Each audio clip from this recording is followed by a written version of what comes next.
Welcome to Maine Public News Connect, original news stories from Maine Public Radio, airing weekly in Spanish, French, Portuguese, Somali, and English.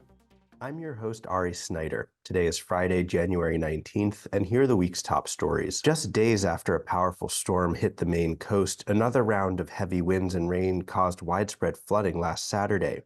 The winds, with gusts up to 60 miles per hour, combined with rain and high tide to inundate low-lying areas that are still trying to recover from damage caused earlier in the week. In Portland, the high tide broke a record set in 1978 at more than 14 feet.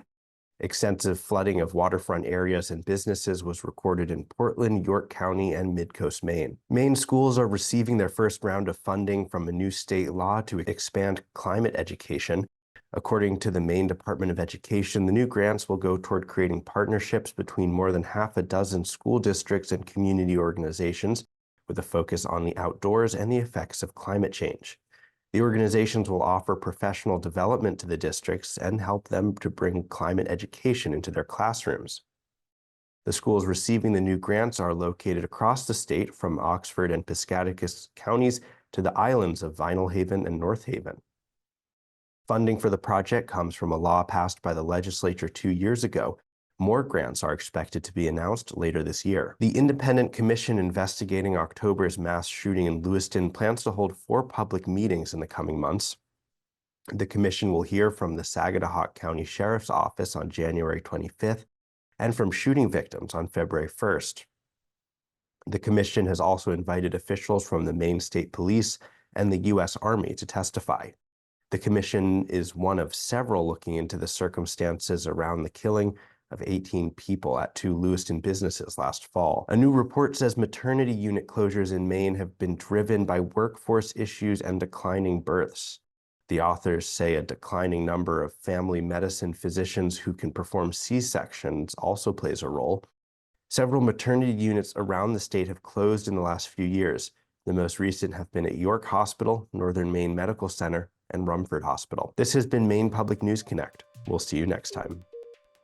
Thank you to our excellent community partners for supporting and contributing to this program.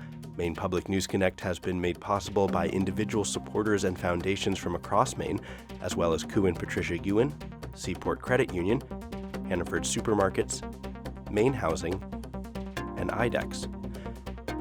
Maine Public News Connect is made possible by Koo and Patricia Yuen, committed to bridging cultural differences in our communities. Juntos. Ensemble. Warajir. Junto.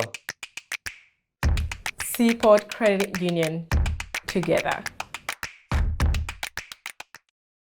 Hannaford Supermarkets, celebrating the diversity of its employees, customers, and communities, and committed to fostering a welcoming environment.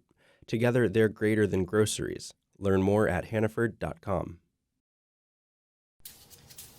At MaineHousing, we know an affordable home is key. Our first home loan program offers Mainers low interest rates and down payment assistance on multi-unit properties. Learn more at MaineHousing.org. You can compare plans and get financial help to lower your cost at CoverMe.gov, a resource for finding health insurance that fits at a price that works. Good work lives here. The Maine Apprenticeship Program gives you a paid job and training. Learn more at maine.gov/apprenticeship. Things are changing with MaineCare. Stay connected to stay covered. Update your contact information at mymaineconnection.gov.